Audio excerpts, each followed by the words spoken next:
How you doing, YouTube? Matt Massive Beer Reviews. Back with a little bit of mystery beer, courtesy of my boy Steven. Yeah.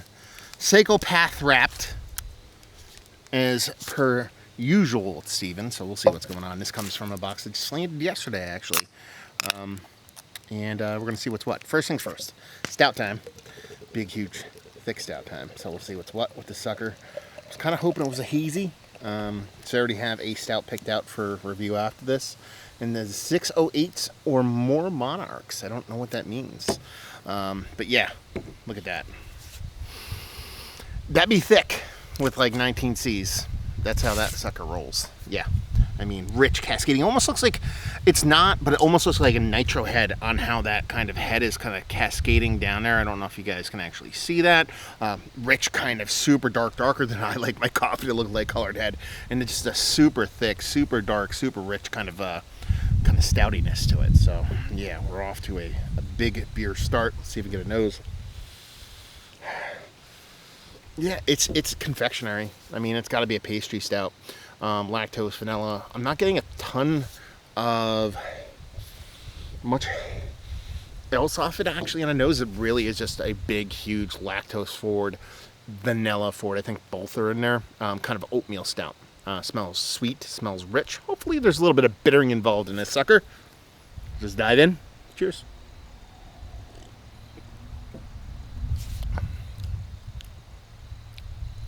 Okay.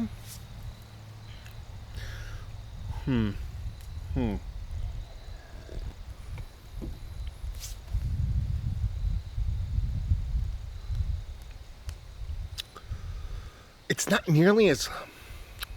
It's sweet, but it's not nearly as sweet as I thought it was going to be. There's a nice roasty toastiness to it. It's not like a coffee roast. It's more of a roasted malt, kind of mimicking a little bit of coffee vibes on there.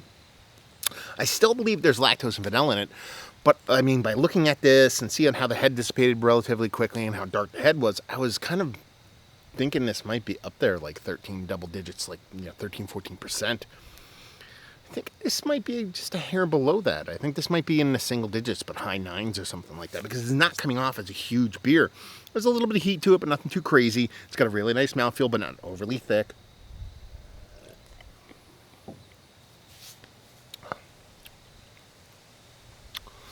Yeah, it wants to be a big beer, but I don't think it is. And it's really tasty, honestly. I'm guessing this is somebody's like lactose, vanilla, hazelnut, some kind of almond, some kind of nut kind of beer. And that's it. I really don't think there's much else going on in this. You could tell me there's cocoa nibs in there, fine. I can get that from beers that have it and beers that don't. You tell me there's coffee in here, I would say you're a liar. Unless it's really old. What's the date on this sucker? Unless it's really old, it's a year and a half, or a year and a couple months old, year and 4 months old. So yeah, it definitely has some time on it, so now I got to revisit it. I wasn't even thinking about that kind of age thing until I hit that coffee, and I'm like, wait a minute, there could be coffee in this, but it could be an age thing. I'm going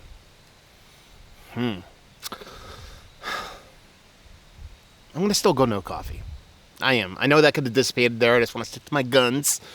And say, let's call this a 9.2% Imperial Milk Stout with vanilla and hazelnut. Yeah, with these aged ones, it's really hard to kind of get a grasp on what was in there, especially adjunct-wise. But usually you can get hints, bits and pieces of what was there in the past. I'm just not getting that on this beer. I'm kind of just, kind of just getting a nice, well-done kind of beer. Now, the last time I had beers like this, and I didn't call it coffee, and there was coffee in there, was older double shots from Treehouse. Now, I'm not saying that's it.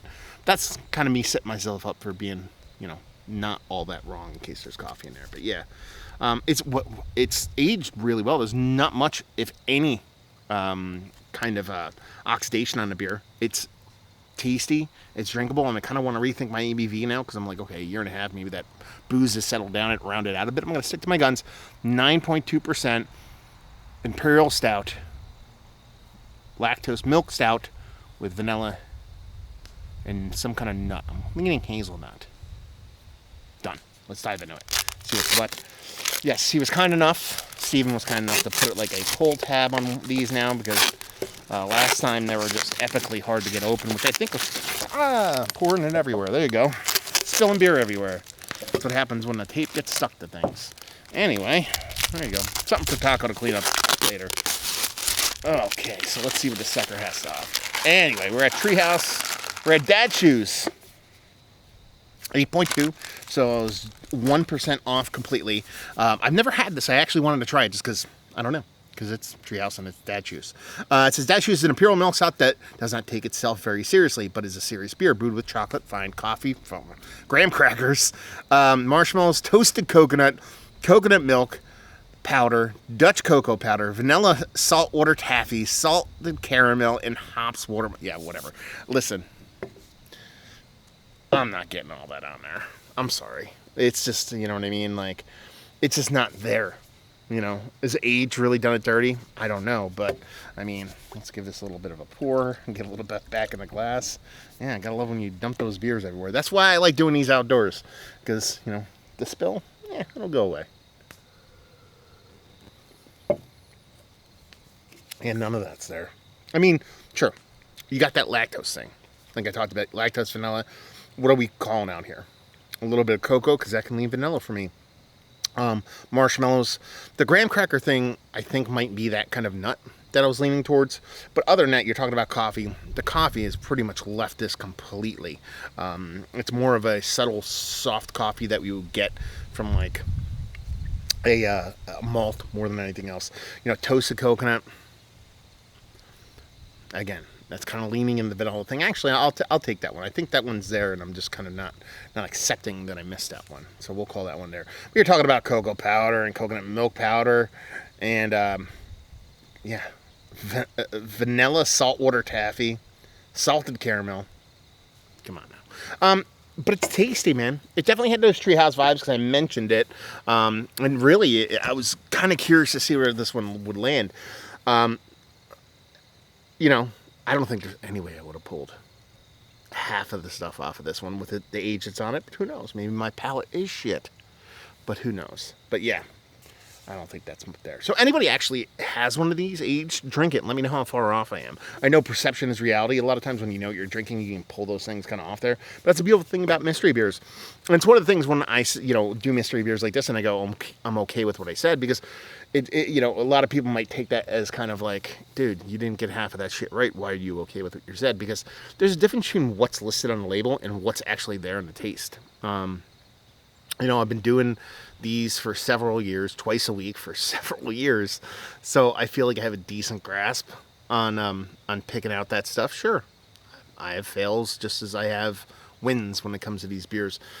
But I'm also think just when it comes to normal beer reviews, I think I'm open-minded enough to understand the difference between it being there and I'm not getting it versus it's not there anymore. That's kind of where a lot of these kind of aged, kind of adjunct-laden beers come in. Now, all that aside, for how much shit is hypothetically thrown into this beer, because who knows what actually went into this beer, that held up remarkably well. Usually the more moving parts you have in a beer, the more it's going to go sideways. Oxidation is going to take hold, all those kind of things. Not really the case here. It ended up being a really tasty, well-done beer that really aged pretty damn well. Sure, the adjuncts fell off, but the beer is still pretty damn tasty. So kudos to Treehouse for that. So there you go. Little mystery beer in the books. Let's talk about it. This is one of the better aged stouts that I've had as of late. Actually, yeah, it's fine. It's tasty. It does exhibit a lot of the adjuncts that are in there from a year and a half ago. Not really, but it's still tasty beer. Value and availability. It's Treehouse. It's a multiple adjunct-laden beer. I'm assuming this is about $5 a can. And leave you with, if you like what we like this beer, if you like big old stouts, if you like Treehouse stouts, if you like soft mouthfeel stouts that drink impactful but not heavy-handed, you'll like this one.